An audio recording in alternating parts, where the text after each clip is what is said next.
ఉద్ధానం చేసే శక్తి ఆధ్యాత్మికతకు మాత్రమే ఉంటుందని, అటువంటి మంచి సమాజం కోసం పాటుపడుతున్న ప్రజాపిత బ్రహ్మకుమారిస్ విశ్వవిద్యాలయం అభినందనీయమని GVMC joint director Yadagiri Srinivas అన్నారు. గురువారం విశాఖ ప్రెస్ క్లబ్ లో బ్రహ్మకుమారిస్ శివ జయంతి ఉత్సవాలు ఘనంగా నిర్వహించారు. ఈ సందర్భంగా ఆయన మాట్లాడుతూ సమాజంలో ఆధ్యాత్మిక కార్యక్రమాలు ఎంతో ప్రశాంతతను కలిగిస్తాయన్నారు. ఈ కార్యక్రమంలో సింహాచలం దేవస్థానం ట్రస్ట్ బోర్డు సభ్యులు గంట్ల శ్రీను, బ్రహ్మకుమారిస్ సంస్థల ప్రతినిధి రమ్మక్కతో పాటు పలువురు సభ్యులు పాల్గొన్నారు.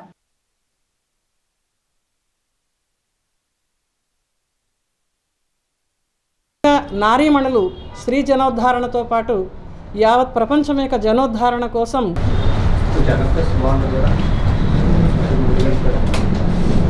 శాంతి ప్రజాపిత బ్రహ్మకుమారి ఈశ్వరీయ విశ్వవిద్యాలయము మహాశివరాత్రి వేడుకలని మొదలుపెట్టింది.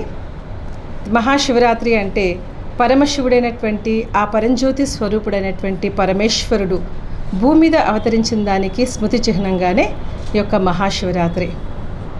శివరాత్రి రోజు అందరూ ఉపవాస జాగరణాలు చేస్తూ ఉంటారు. అయితే మేము ఈరోజు విశేషంగా ఆ ఉపవాస జాగరణల రహస్యం కూడా తెలియజేయదలుచుకున్నాము. ఆ శివపరమాత్మని యొక్క పరిచయాన్ని కూడా తెలియచేయాలనుకుంటున్నాము. అయితే మనందరం కూడా ద్వాదశ జ్యోతిర్లింగాల్ని ఆరాధిస్తూ ఉంటాము. శివలింగంలో మనం చూసినట్లయితే 3 గీతలు ఉండి మధ్యలో ఒక జ్యోతి ఉంటుంది. ఆ 3 గీతలే బ్రహ్మ, విష్ణు, శంకర్. ఆ త్రిమూర్తులకి రచయిత అయినటువంటి ఆ భగవంతుడు పరమాత్ముడు, ఆ పరంజ్యోతి స్వరూపుడైన పరమేశ్వరుడే శివుడు. శివ అంటే కళ్యాణకారి, మంగళకారి, మేలు చేసేటువంటి వాడు. ఈ కలియుగం అనేటువంటి కాలరాత్రిలో, వికారపూరితమైనటువంటి ఈ కాలరాత్రిలో ఆ పరమశివుడైనటువంటి పరమాత్మ భూమిపై అవతరించి వికారాల ద్వారా ఉన్నటువంటి ఈ పత్త ప్రపంచాన్ని, ఈ భ్రష్టాచారి ప్రపంచాన్ని పావనంగా చేయడానికి పాపకటేశ్వరుడైనటువంటి, ముక్తిదాత అయినటువంటి, జ్ఞానసాగరుడైనటువంటి ఆ నిరాకార జ్యోతిర్బిందు స్వరూపుడైన పరమాత్మ అవతరించిన స్మృతి దివసానికే ఈ శివరాత్రిగా మేము జరుపుకుంటున్నాము. అయితే ఉపవాసం చేస్తాము. ఉప అంటే భగవంతుడికి సమీపంగా ఉండడం, వాసం. ఉపవాసం. ఉప అంటే సమీపంగా, వాసం అంటే నివసించడం. సో మనం ఎప్పుడైతే వారిని స్మృతి చేస్తూ ఉంటామో, వారికి సమీపంగా ఉంటామో, వారిలో ఉన్నటువంటి గుణాలన్నీ కూడా మనలో నిండుతూ ఉంటాయి. ఇది ఆధ్యాత్మిక రహస్యం. జాగరణ అంటే జాగృతి. మనలో ఉన్నటువంటి బలహీనతలేంటి, మనలో ఉన్నటువంటి శక్తులేంటి, ముఖ్యంగా నేనెవరు అనేటువంటి జాగృతి. నేను దేహాన్ని కాదు, నేను ఒక చైతన్య జ్యోతిర్బిందు స్వరూపమైనటువంటి ఆత్మను. దేహం అనుకుంటే అంధకారము, జ్యోతిర్బిందు స్వరూపం ఆత్మను నేను అనుకుంటే జాగృతిలోకి వచ్చినట్టు, నిజమైన జాగరణ జరిగినట్టు. ఈ విషయాల్ని పురస్కరించుకొని విశేషంగా విశాఖపట్నంలో విశ్వవ్యాప్తంగా బ్రహ్మకుమారిస్ వారు ఈ యొక్క శివరాత్రి మహోత్సవాల్ని జరుపుతూ ఉన్నారు.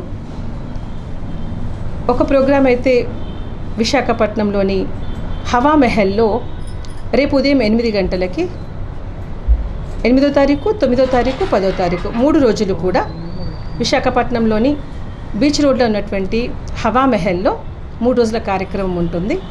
సో ప్రజలందరికీ కూడా ద్వాదశ జ్యోతిర్లింగాలను అక్కడ ఏర్పాటు చేయడం జరుగుతుంది. ఆ ద్వాదశ జ్యోతిర్లింగాల యొక్క దివ్య దర్శనం చేసుకొని శివుడితో అభిషేకం యొక్క అనుభూతిని పొందుతూ మీరందరూ కూడా మీ జీవితాలని పునీతం చేసుకోవాలని చెప్పి మేమందరం రిక్వెస్ట్ చేస్తున్నాం. భక్తకోటి జనులందరికీ కూడాను మహాశివరాత్రి శుభ సందర్భంగా ఈశ్వర్య శుభ ఆహ్వానం. బ్రహ్మకుమారిస్ వారు శాంతిపురం బ్రాంచ్ తరపు నుంచి మహాశివరాత్రి శుభ సందర్భంగా శాంతిపురం ఎల్బిఎస్ పార్కు వద్ద అన్నమాట ఈ మహాశివరాత్రి ఆధ్యాత్మిక వేడుకలు నిర్వహించడం జరుగుతుంది. తేదీలు అనమాట 7వ తేదీ ఈ రోజు నుంచి స్టార్ట్ అవుతుంది. 7, 8వ తేదీ ఉంటుంది. ఉదయం 5 గంటల నుంచి సాయంకాలం 8 గంటల వరకు కూడా ఉంటుంది. అయితే ఇందులో ప్రత్యేకమైనటువంటి ఆకర్షణ ఏంటి అంటే ద్వాదశ జ్యోతిర్లింగాల యొక్క దివ్య దర్శనం ఉంటుంది. అదేవిధంగా జలోద్భవ శివలింగం అన్నమాట, ఆ యొక్క కార్యక్రమం కూడా ఉంది. మరియు ఇందులో విశేషంగా అన్ని మన యొక్క ఎన్నో మనోకామనలు ఉంటాయి. ఆ మనోకామనల్ని పూర్తి చేసేటువంటి వరదానాల రూపంలో సిద్ధింపజేసేటువంటి శివలింగం యొక్క దర్శనం కూడా ఉంటుంది. కావున 50 మంది భక్తులు